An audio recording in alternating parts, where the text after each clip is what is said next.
Actually, before we start, I mentioned one or two things in last session about atheism. I think I am an external ally, and coming from a Western culture and from a Western tradition, with Western language, no akar, no notion of diseases. Everything was good, and if you feel pain, there is a pharmaceutical approach to it, and that was the truth, always truth, and scientific truth, and forever truth. I think I have considered myself an atheist up till today. Uh, Although I have, I don't know, 15 years doing Nidnem, 15 years doing Kirtan, 15 years studying Bani, studying the rags, studying how to make the Kirtan that I will enjoy, and studying and enjoying other people's Kirtan. And although I am on my right track today, I think there is, as usual with the Western languages, a confusion of terms. A term that is defined in a dictionary in an incorrect manner, but there is no way to correct it. There is no way to say, let's leave this word outside of the dictionary because we never found a correct definition.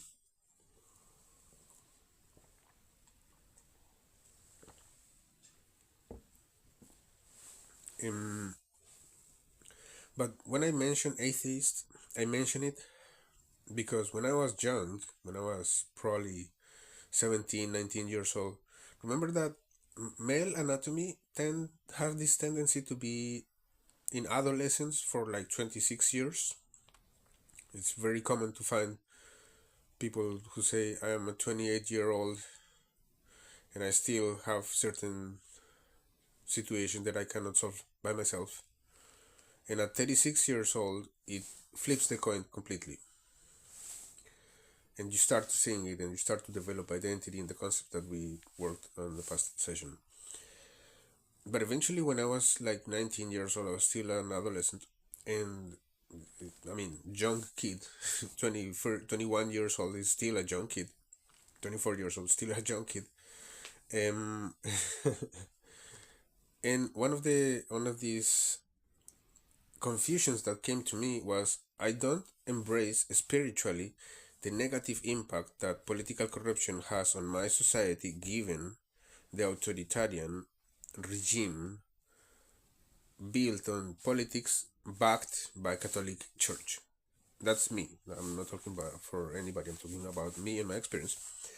And I was always like that, rejecting the society and the politics that surrounded me because the direct influence was by the Catholic Church most corrupt version. Of course, there might be spiritual people and scholars and their theology that are not corrupt, that don't come from greed for power, political power, economical power, dominating the opportunities only for small groups of people. Of course, there might be good people. Why not? It is impossible to prove that everybody's bad people in certain region. It's impossible. So it makes no sense to say it. But at the time, I was saying, no, look, all the Catholics are bad people because all the Catholics say that spiritual development comes from a German mister drinking German beer, deciding what's gonna happen in our societies.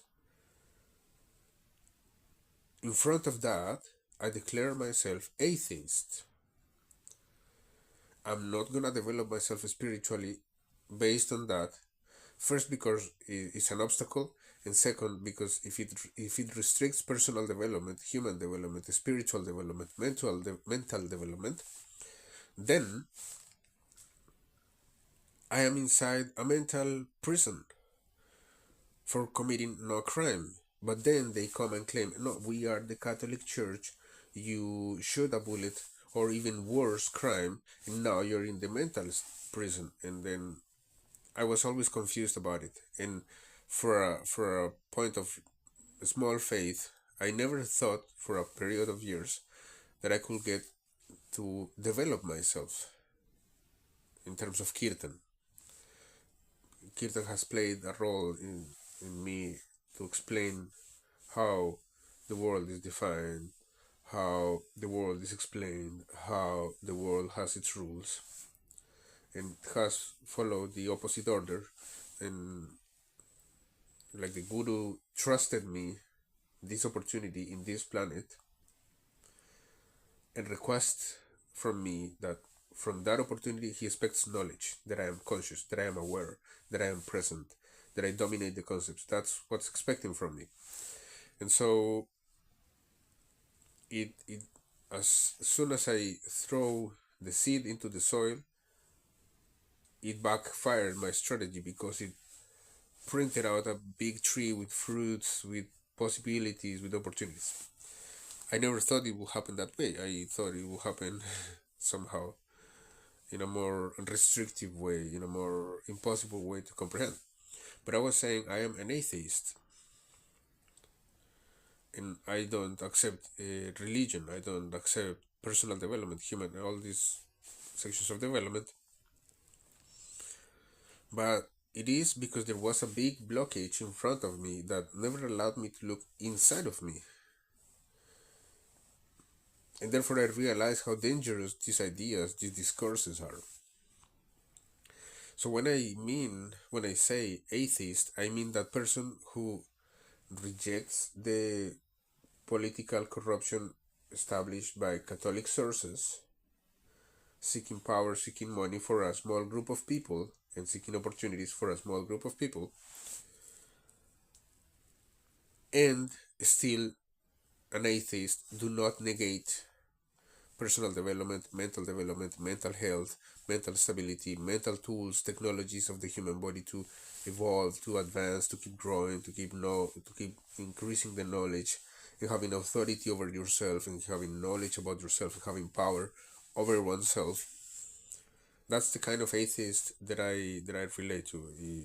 If there is a different definition of atheist, I think I probably don't know it, and sorry if I'm a boomer, but that's what I was trying to approach. That person who don't necessarily have in the West, don't necessarily have someone saying, no, personal development is a thing, human development is a thing, mental stability, mental health, mental development is a thing, spiritual development is a mental state, mental health thing.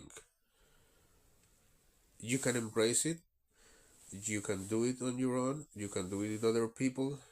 It has its sources in Sikh tradition, and therefore we can say that Sikh religion has transcended culture.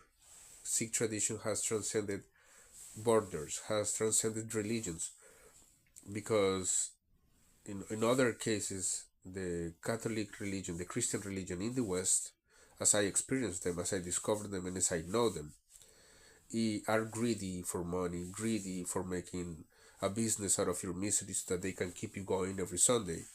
So, in that context, um, one needs hope, one needs tools, one needs elements of personal development, human development, spiritual development, mental health tools to go around without this pharmaceutical approach, without this making jokes tradition, without these many things that contaminate Western cultures.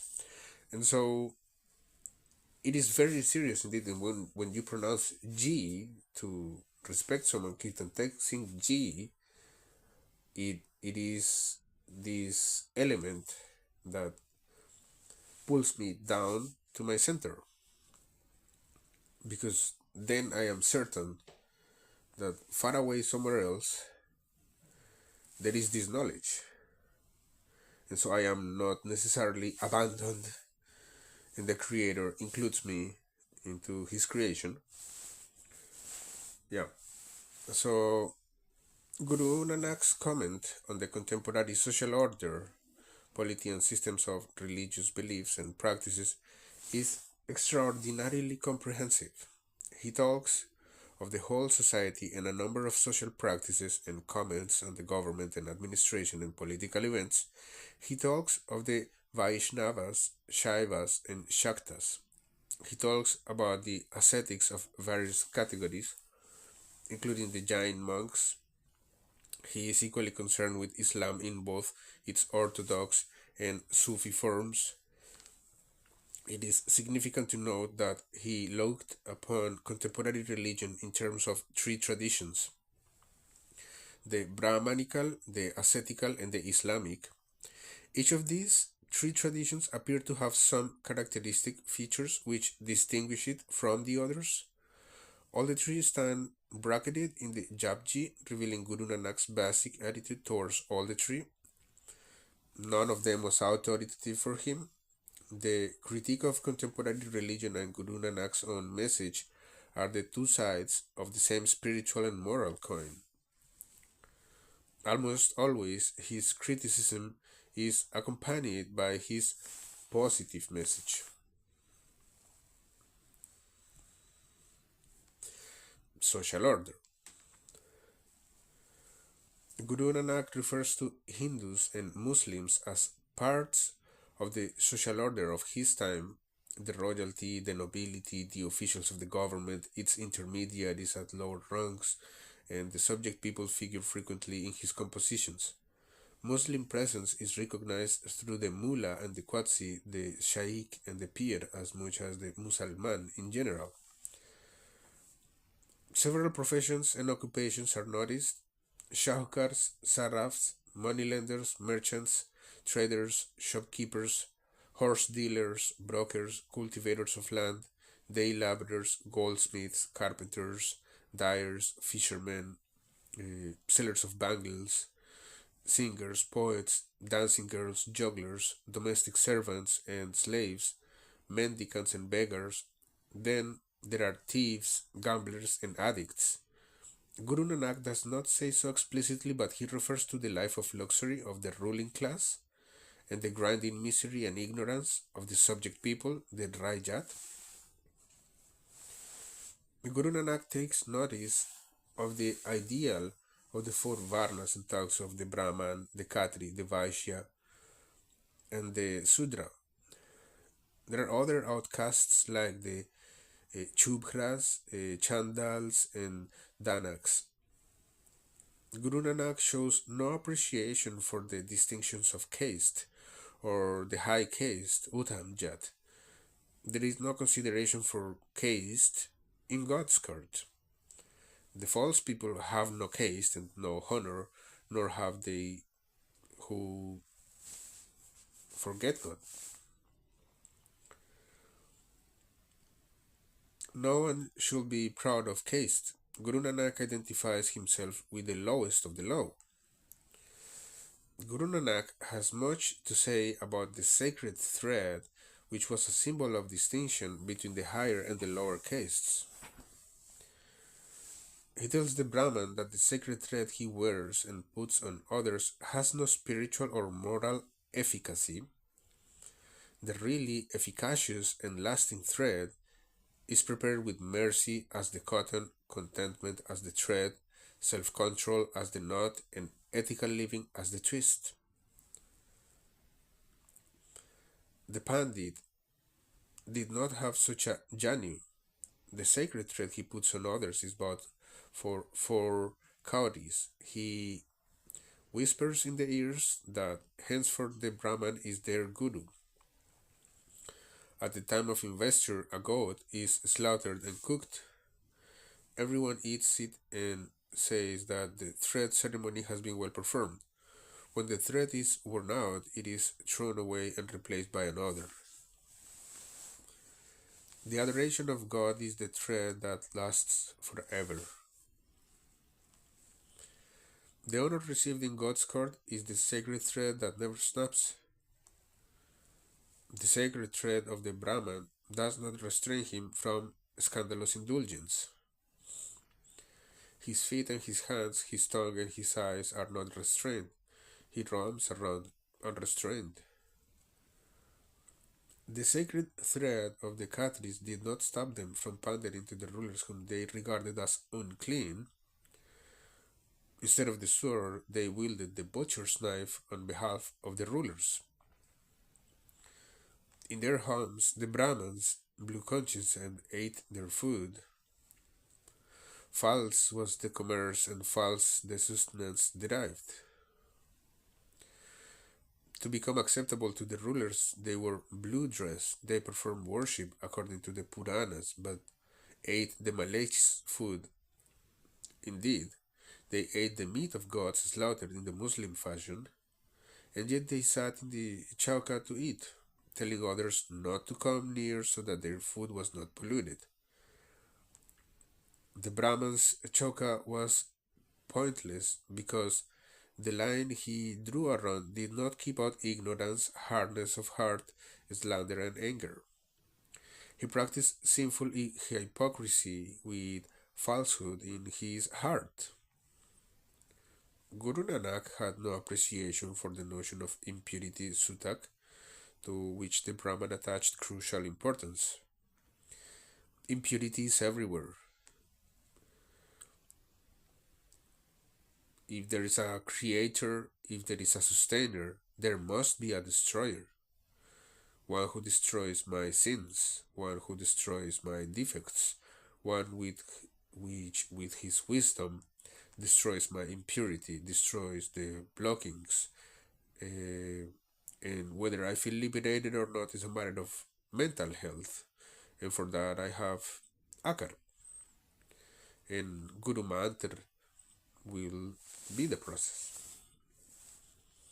But eventually, impurity is everywhere inside cow dung, in wood, in every grain, and even in water, which is the source of life. Impurity enters the kitchen. The only way out is to discard the very notion through proper awareness. The impurity of the mind is avarice, the impurity of the tongue is falsehood, the impurity of the eye is to look at women with lust, the impurity of ear is listening to slander, the whole idea of sutak is an illusion. Birth and death occur through God's will. All things created by God to eat and drink are pure. They who realize these are free from the superstition of sutak. Food, water, fire, salt, and ghee are regarded as holy. The Brahman eats them and they turn into offal. What deserves to be denounced is the mouth that does not utter the name and partakes of food without devotion to the name. I'm referring here to Nam, and eventually, if I need to make another distinction when I use the word name by not referring to Nam, I will do it, but eventually when I say name, so singularly it's about Nam. And so it's the mouth that, denouncing the mouth that does not utter the name and partakes of food without devotion to the name. All food is pure except that which is physically, mentally, or morally harmful. The women were regarded impure because of menstruation and giving birth to a child. This was sheer ignorance. There could be no reproduction without women, and there could be no humanity without reproduction. Human beings are conceived by women, they are born to women, men are betrothed to women and marry them. New generations are born. Men are dependent on women. If one woman dies, man seeks another. Why should they be the nuns who give birth even to the Rajan? In traditional reckoning, birth as a king was regarded as noble. Even kings were dependent on women. Only God is independent of women, if you will.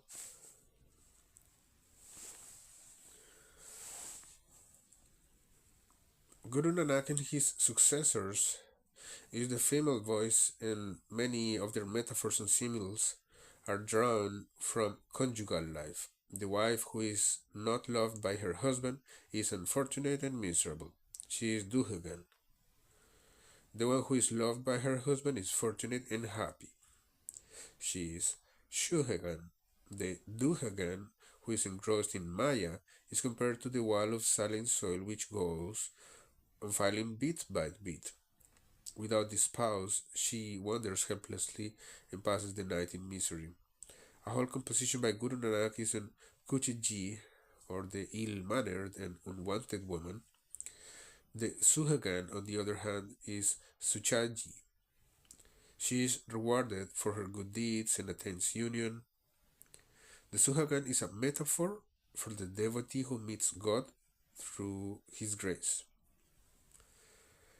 The woman with merit is fortunate to be loved by her spouse. The songs of happiness are sung in her home. She loves her spouse and he loves her. The best epithet that can be used for a woman is Sada Suhagan. She enjoys the love and care of her spouse for all times. She is the symbol of the liberated individual. There is a whole composition of Guru Nanak on Suchiji, or the woman who is devoted to her spouse and does everything expected of an ideal wife.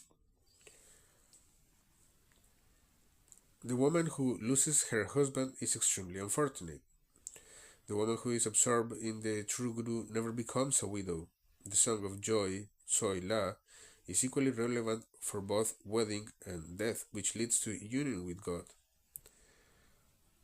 The women sing songs on the arrival of the bridegroom. They have every reason to sing the songs of joy when the divine spouse comes home. Marriage, like death, is seen as inevitable. He who does not remember God is like the son of a doubt from a doubtful origin person who does not know his father.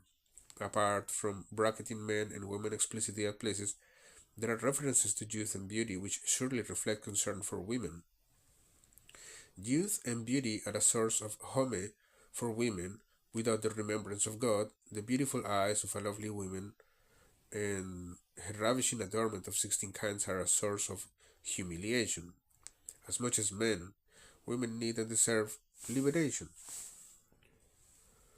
Some social practices advocated and mediated by Brahmins in self-interest are not recommendable in the eyes of Guru Nanak. One of these is the performance of shrats. If a burglar steals from a house and uses the booty to offer charity in the name of his ancestors, the dead ancestors become a party to that theft. If the earnings of a Jahman are unlawful and he feeds Brahmins for the benefit of his dead ancestors, the Brahman who serves as the broker is equally guilty. Reward can be received only by those who give charity from lawfully earned profits or wages.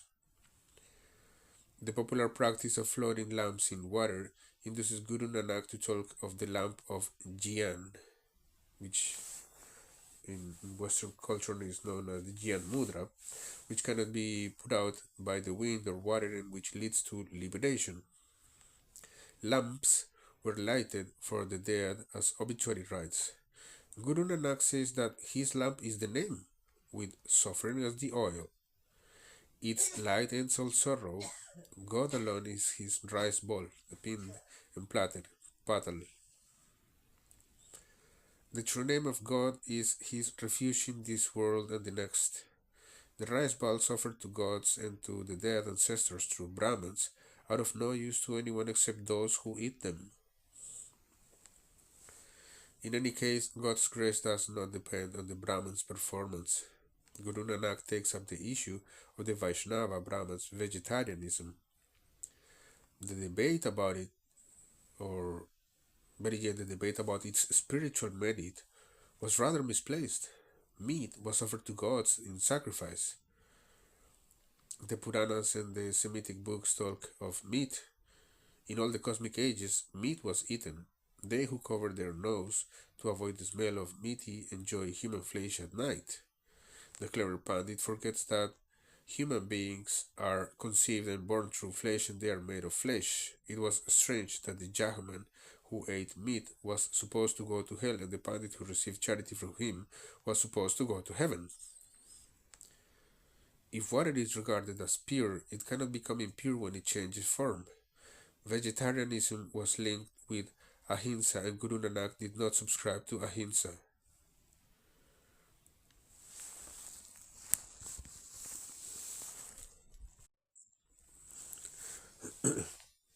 And here I think I need to touch on the same issue again from a different viewpoint.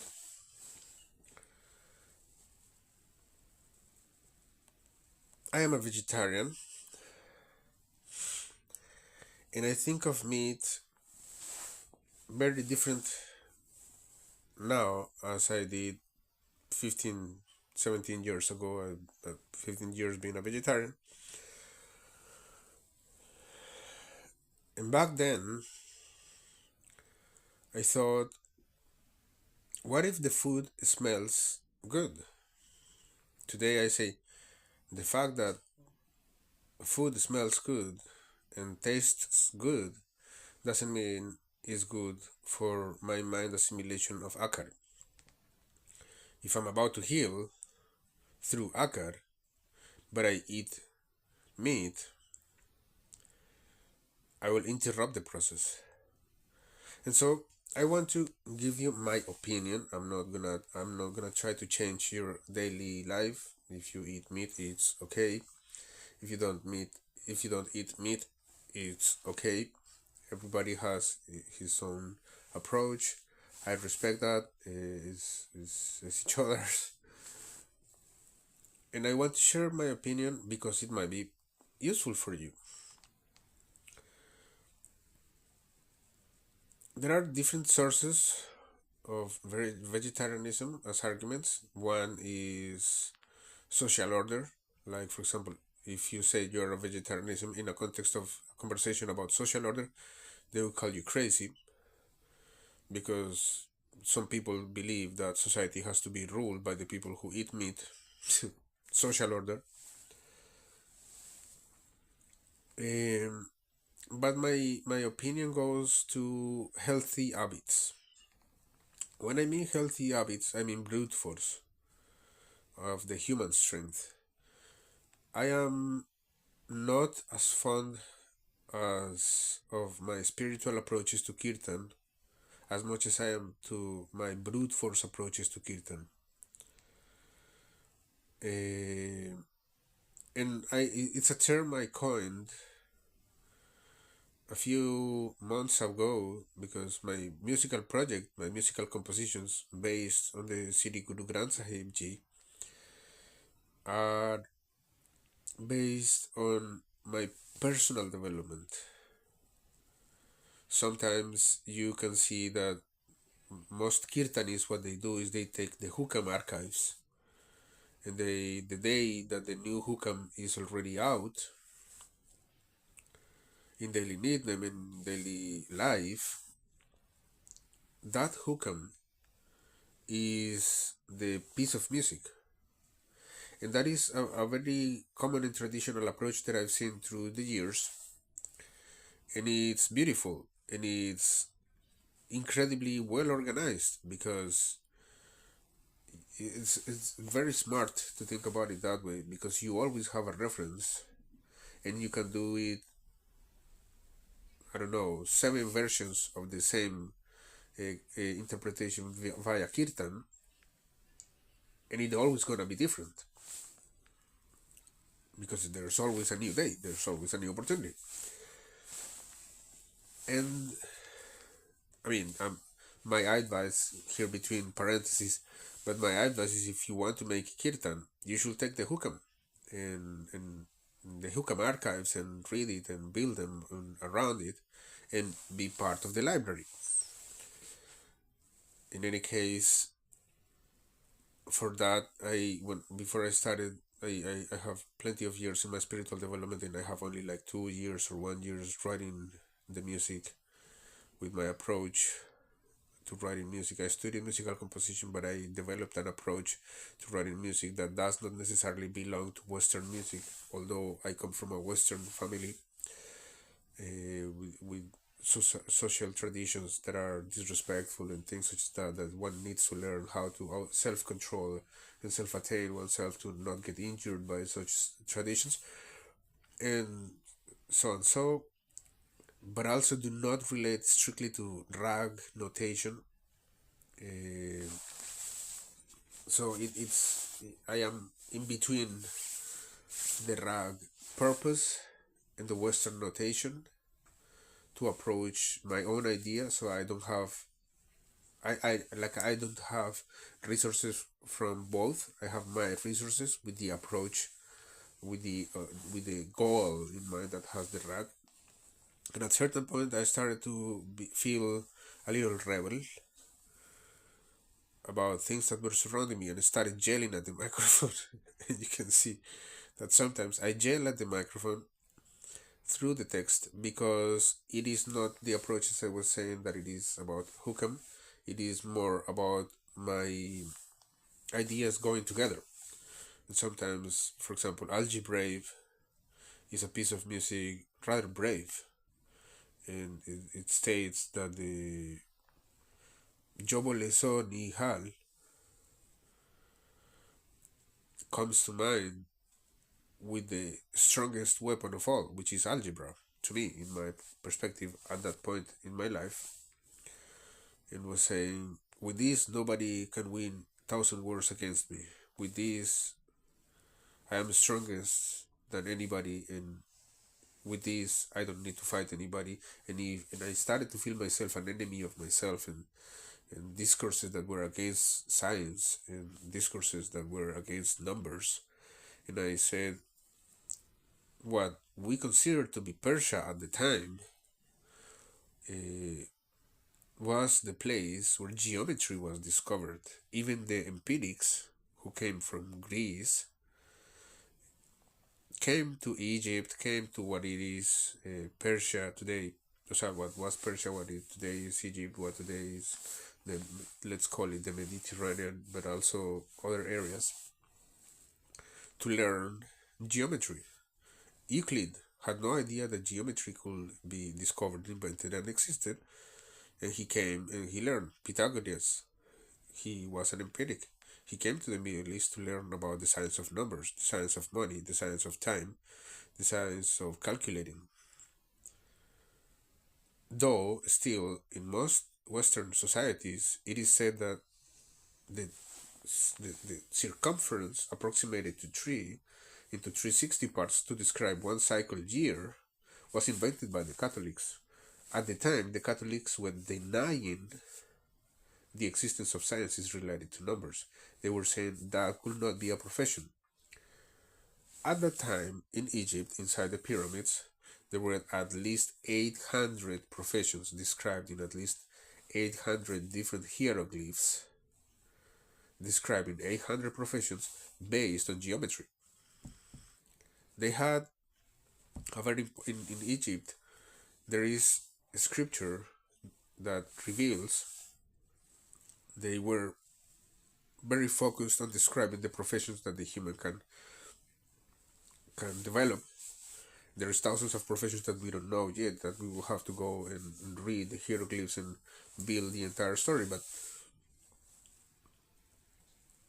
at the time I was feeling weak, and I said, no, I have to be algebrave. And the text is brave, the instrumentation is the instrumentation that relates to a brave character. It's a war anthem, and they want me to surrender before my tools. They want me to surrender before my truth. They want me to surrender in front of a pyramid. I give them hell before I do. And so I coined this approach to Kirtan by saying I can use a little bit of brute force. And it became like I don't know if identity is the right word here.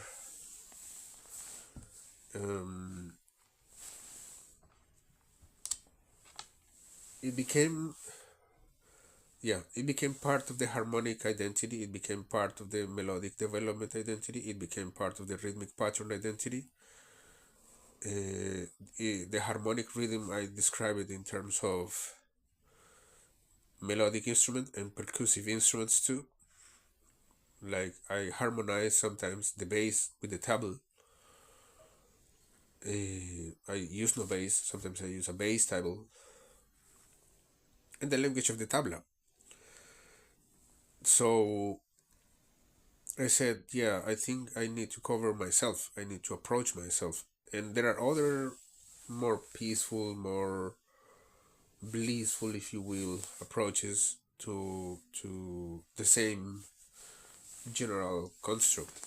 And by developing the brute force approach, I learned a lot of things about brute force in the human strength. And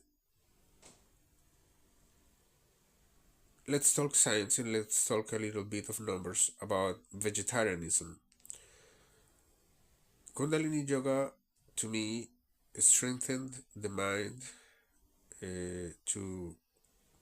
or better yet, my brain to control my mind, to control my mind and to be able to have this ability to create patterns that allow me to grow stronger, not weaker. Some other people say, no, you have to be smaller and weaker. Other patterns say you can be free, as in free air. And so, by developing Sat Kriya 20 minutes daily, I feel like Hercules. I really feel strong. And that was my approach at the beginning. The point is, most people don't start Kundalini Yoga at 20 minutes Sat Kriya daily. because their legs might reject it and say, no, it's been 5 minutes of Sat Kriya. You need to stop for this week.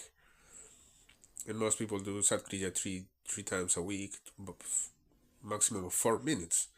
And that's a lot. In any case, that will give you brute strength. And out of it, I compare it in numbers with vegetarianism, and I say the point is I would have never been strong to develop myself as a free human being, to express a message as a free human being, because once you get something that is dead inside your body, you put it inside. It's like the same story. Let's forget for a second the taste of the meat, the smell of of the meat. It can be very good, can smell very good, can be cooked so much to confuse you that it is tasty, and it can confuse you in fact so much that if you try and you taste, it tastes good, and therefore one can think, oh, if it tastes good, it is good for health. Like people say Coca-Cola is good for their human health. But that is the confusion, because the taste is good. I'm not saying it tastes horrible. I'm saying it tastes good for a reason, yes. But eventually, it's not common to sell the product, the idea that I'm selling you this good taste because I want you to buy it, not because I want your health to go better or for you to go stronger. Yo le son hal, but we are adults and we understand these such things. And eventually, at that point in my life, I decided I will stop being lazy. I will stop being slow, and I will start to feel embraced by the origin. And when I started doing that, egg came to me, and I had this idea, or maybe it was a revelation, or maybe it was an image, or maybe it was a crystal lattice, or maybe it was a memory from another life. I don't know, I'm not gonna explain it through scientific means, but whatever it was, I felt it was Guru saying, I will trust you your own body, the weight of your own body, and you will give me the knowledge back to it. The knowledge of it, you will give it back to Guru, not to anybody else, to Guru. And I say, okay, but then when I started, the first step was impossible. And I discovered that it was impossible because my body was full of meat. Meat does not have a process of digestion. Meat has a process of rot. Meat rots inside you, outside you, on the refrigerator, on the store. If they don't sell it quickly to you, it will rot as much as letuches do. The point is, it had a soul, it had a nervous system, it had a whole life construct inside it that is now going to rot inside you. And sometimes people say, no, but vegetables have brain too. No, bro, vegetables don't have a brain. This whole notion of having a brain changes the whole story. So a brain connected to all those things is quite a different thing. It's quite someone that interprets a language. It's quite someone who knows perception of depth, perception of plane, perception, vertical and horizontal perception, multidimensional perception, uh, plane geometry, dimensional geometry, geospherical geometry. All these concepts are rooted in the behavior of this form of life that is now rotting, is now rotting, how do you say it? That is now disappearing through rot means because it's dead, and eventually the vegetable is so dead even when it's flourishing that it won't harm you, like in that sense. Okay, this is all my opinion. I'm not testing scientific proof of anybody. This is my opinion in my experience. And I'm not going to explain it through scientific or medical, Western medical means. I'm going to explain through esoteric definitions. And yeah, because I don't need practical physical evidence of the existence of a brain inside an animal that I'm going to eat and the damages that it can cause me. And so there is scientific proof that food that grows below the soil gives you lots of energy, an overpower dose of energy. If you need to do a heavy job, if you work lifting, constructing, building, you need to eat food that grows below the soil. If what you need is not strength, but what you need is energy, you need food that grows over the soil, that obtain most of its period of flourishing, of growing, energy from the sun. The problem is that the sun and the energy and the seeds for the cow, for meat in general, do not exist.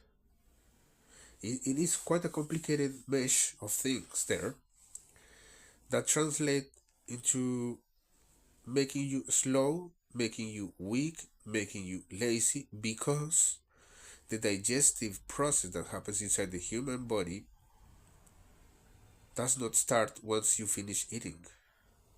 It stops there. And that, therefore, what I say there is like, how dare you stop the entire thing? How dare you interrupt it? Yeah. It stops because the human body gets the blockage. And therefore, in some circles, it is said that the meat is never eliminated from the body, it only disappears as another star inside you. And I will tell you from my opinion, but I cannot hold a bull myself inside myself. I cannot hold it outside of myself. It weighs 2,000, 4,000, 8,000 kilograms. I see bulls weigh that much. I will dare to say through esoteric means they are smarter than me. They are stronger than me. It's like eating a horse. They have the energy that they have accumulated through their strength is so much that overloading my body with it will only kill me. And the process of digestive scientific evidences prove that the digestive process of meat is way slower. And it means that if you eat meat, then you'll have to wait a lot of hours to be able to start meditation again. And therefore, if you get clean with meditation, do Kundalini Yoga again.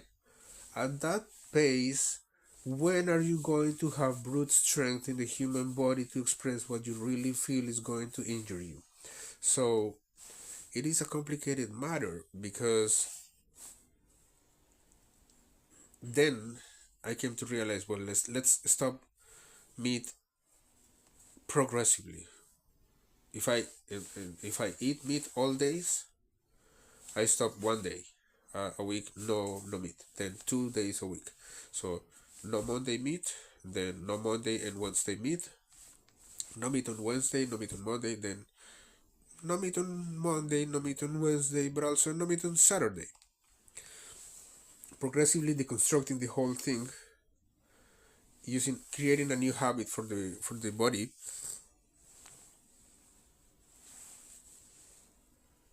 and keep it clean for a second. It can take you a month. Once it was there, start a strict regime of Kundalini Yoga. 15 minutes, 10 minutes, or maybe Nabi Kriya with real timing daily. And it has a different impact. Of course, it is hard. Of course, it is difficult. It is more stronger than going to the gym and closing your hands and closing the vibe and closing everything to resist metallic in lifeless elements. Lifeless in the sense of human life. Gyms are dangerous. I truly am scared of gyms because of that. Because you have to close the hands and do your stronger posture and like that. There is no akar for no akar logic, no akar technology for that approach. And so in that sense, I started doing Kundalini Yoga with a vegetarian regime, diet, whatever you call it. And I became way bigger. I became way stronger. And I saw the results in like about 3 or 4 years. But at the first time that I stopped eating meat and started doing Kundalini Yoga together with a vegetarian approach from Ayurveda techniques, from that time I felt like the strongest man on earth, and I was tiny and I was thin and I had no muscles. Today I probably had less muscles than ideas, but my approach is not visual, And my conclusion to that story of eating meat is that it can cause you cancer. Eating meat can give you cancer. Eating meat will make you slower. Eating meat will make you fat. Eating meat will make you therefore lazy. Eating meat will restrict you from being able to do Kundalini Yoga. And you will always be lesser of a man. And the other approach, you will always be a beautiful person. And I think the description here comes into how the male anatomy expresses the virtues that one has developed, not the thought. Most men in the West say, I am the most intelligent, therefore I have authority to express what I say, what I think, and what I... No, nobody has that right. Jorna yukte chute sansar.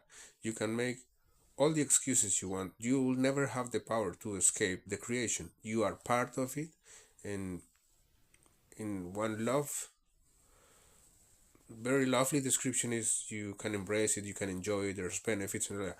But in the other is like you have to hold it with respect, because nobody has that power, nobody has that authority, nobody will ever have it, and it was not created. So therefore, in some Egyptian tarot cards, it says it makes no sense to approach it, it makes no sense to try it.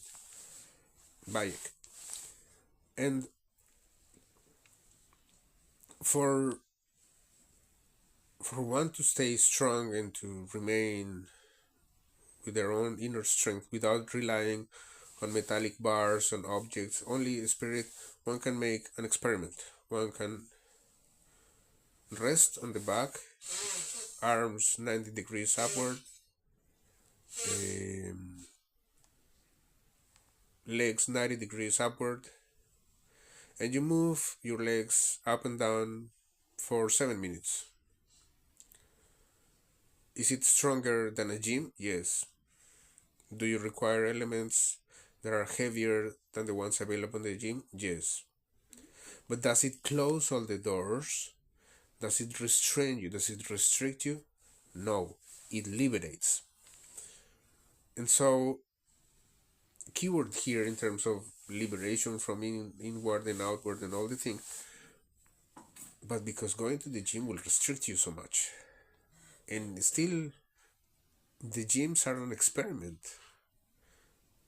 They have so much to learn, they have so much to develop. Kundalini Yoga has everything already in place.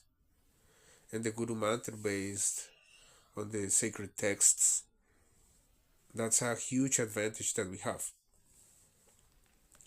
So while I was trying to be the strongest man on earth to express my feelings and to write kirtan and via kirtan liberate myself, I was discovering that if I were to eat meat, I will never achieve it because the digestive process takes forever. And in fact, eating 2,000 kilograms, 4,000 kilograms, 8,000 kilograms, because I have seen bulls weigh that much, eating that much of energy in a small piece of meat means that your body will have to generate that 8,000 energy, which is in every little thread of that animal, will have to generate that much energy, that excess energy, to eliminate it. So there are no benefits to it. You will end up extremely tired of the digestive process when the digestive process in the sacred texts and in Ayurveda medicine it says the digestive process must be a game, a funny game. I love a game of love, like when you try to convince Guru that your love is honest, when you're trying to conquer the heart of Guru to fall in love with you and you fall in love with him, and through egg and through all the constructs that we have available. So it takes forever, but not only takes forever, it lets you exhausted, and it's so complicated. It's so complicated because of that, because there is no way to eliminate it completely, and the energy excess will drain your exhausted. So that's why I think vegetarianism is one of the solutions. Other people say no, vegetarianism is a solution to consumerism. Vegetarianism is the rights of animals. Vegetarianism is the right to new market. Vegetarianism is the right to cultivate the lands, not to destroy them, because multiplying the amount of bulls and multiplying the amount of cows to have thousands of cows destroys the soil. The approach must be vegetarian. So as to have more food, we need a lot less cows. But if we have a lot more cows, we have a lot less space for more food than the one we need now. So eventually, there are different approaches, different discourses, but mine is on developing strength, human strength, and eating meat is clearly the first obstacle. If you want to go strong as the clouds and you eat meat, you are interrupting the human body. So yeah, vegetarianism has been misplaced, has sometimes even become impure. And most of the people of today's standards in terms of vegetarianism, who are people who eat meat, who are people who eat chicken, the smell of chicken, if you feel the rotten of a rotten egg, it's the exact same smell of a chicken. It's so disgusting, it's so uncomfortable, it's so yeah, it's so sharp, that smell, that somebody is completely dying, rotten down there. But most people with the discourse that eating flesh, eating meat, eating chicken, eating this and that from animal sources of protein will give you a lot of muscles. And all the people I have said that, all of them are today fat, flaccid, weak, slow, and lazy. 5 years ago, they were on a magazine with injection of steroids, fabricating fake muscles on their own body because the discourse was not enough. In this case, it's not a discourse that is enough, it's that medicine is more than enough. So it is of pretty questionable origin, the discourse that eating meat will give you protein and that therefore with animal protein you will develop muscular mass. It's highly questionable, that discourse, because if it was for that, what is the benefit of earning protein if you have to spend more than 100% of your energy eliminating that protein compared to 45% of protein on soybeans, for example. Soybeans have 45% protein, and meat has 25% protein. And soybeans relate to a game of digestive process, and meat relates to a torture for the digestive process. You get to choose: do you want a torture or do you want a game? Guru Nanak comments on the practice of mourning. Birth and death are ordained by God. He who gives life takes it back. They who mourn the death of a dear one do not remember that they themselves will die. Death provided the occasion to reflect on the purpose of life. Formal mourning served no good purpose. The whole debate about the mode of the disposal of the dead, whether cremation, burial, exposure to animals and birds, throwing the corpse in water or in a dry well, was futile. Guru Nanak's comment on the clay of the Mussalman being used by the potter and burned in fire can be appreciated in this context. The Muslim claim that all Muslims will be saved and all infidels will be burned in the fire of hell, irrespective of what they do in life. This was refuted by what happens to the Muslims' clay on the earth itself. It was far more important to think of what one should do in life than what should be done to one's body after death. Like Guru Nanak, Guru Angad comments on the society of his times. He refers to the Sahus with their capital and Vanjaras who work for them. There is merchandise and profit or loss. There are shops for purchasing goods of all kinds. Only they are appreciated who do not waste their capital. And you better be so strong that Rai comes to you to talk about matters of national treasure. It's a matter of brute strength, not probably never about brute force, but it is about having the strength of will infinite. Then there are other occupations and professions. That is the Vaid, who is expected to identify the disease and prescribe the right medicine. There are female and male wet nurses. There are servants, slaves, and laborers. There are mantris who use mantras for subduing dangerous creatures like cobras and scorpions. Apart from servants and masters, the most important ties are those of conjugality, that is, the Sog or the Kant, and there are Suhagans and Duhagans. The woman is subordinate in the home, but the path of liberation is open to her. Apart from the inegalitarian patriarchal family, there is the hierarchy of castes with different duties prescribed for Brahmins, Khatris, and Shudras.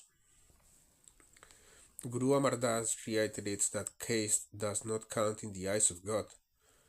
No one should be proud of one's caste. It is the source of all evil. People talk of the four castes but all human beings owe their existence to the same seed. The potter makes vessels of different forms and shapes from the same clay.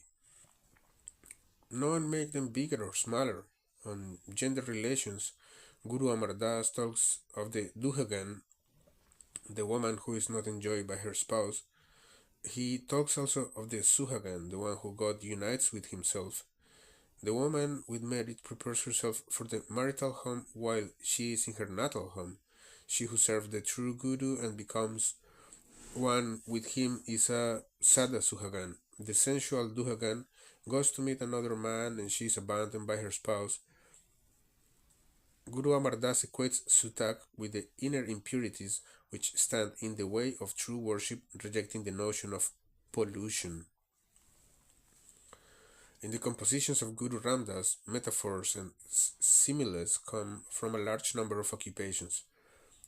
To figure most frequently are trade and agriculture. The Sahu provides capital for the Vanjaras who make profits or suffer losses. They have to render accounts. There are cities and towns with markets and bazaars, traders and shopkeepers, sarrafs and moneylenders, merchandise and storehouses, sellers and buyers. There are artisans, villages, founded, and there are peasant proprietors, tenant cultivators, and day laborers. Kirsani demands skills and care. There are fields for sowing and harvesting crops. There are wells to irrigate them. Watchmen protect the crops and guard heaps of grain.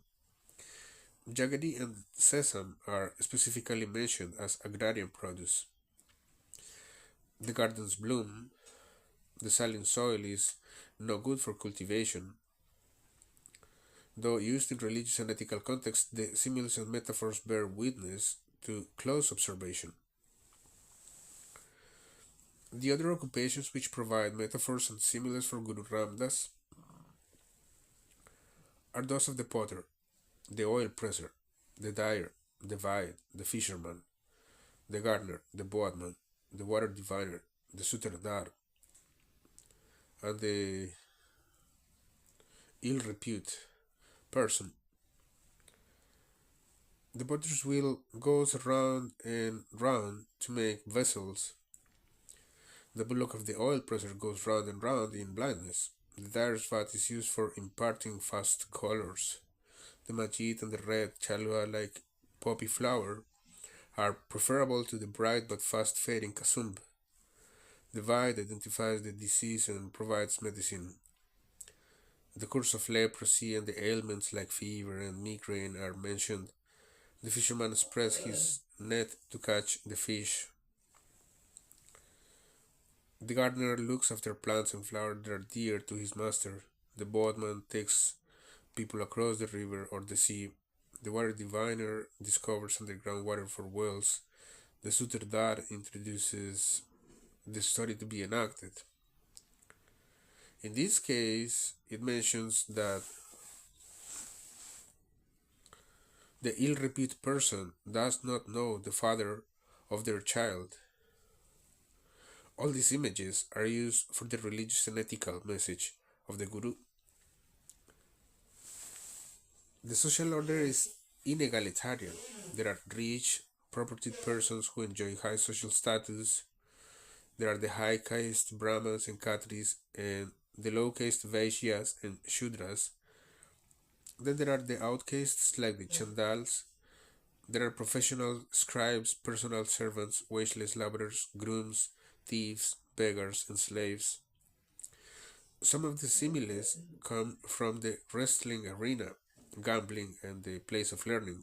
Guru Ramdas refers to the traditional duties of the Khatri, the Vaish, and the Shudra, but his own duty is appropriation of Nam, which is the source of liberation. Love and devotion is far preferable to Varna Dharma. Guru Ramdas refers to the natal arid marital homes, marriage, dowry, and pregnancy, just as the pregnant woman cares for the conceived child in the hope of giving birth to a son who will grow up to earn wealth, so God takes care of his devotee and protects him. The metaphors of Guru Arjan come largely from trade and agriculture. The trader, Shahu Bapari Bania, the agent Vanjara, the capital Ras, the prophet Laha or Kakti, the merchandise Sada Vakkar, the shop Hat, the duty and tax Jisa and Dun, sowing the crop, the watchman over the harvest, and the proprietor of land.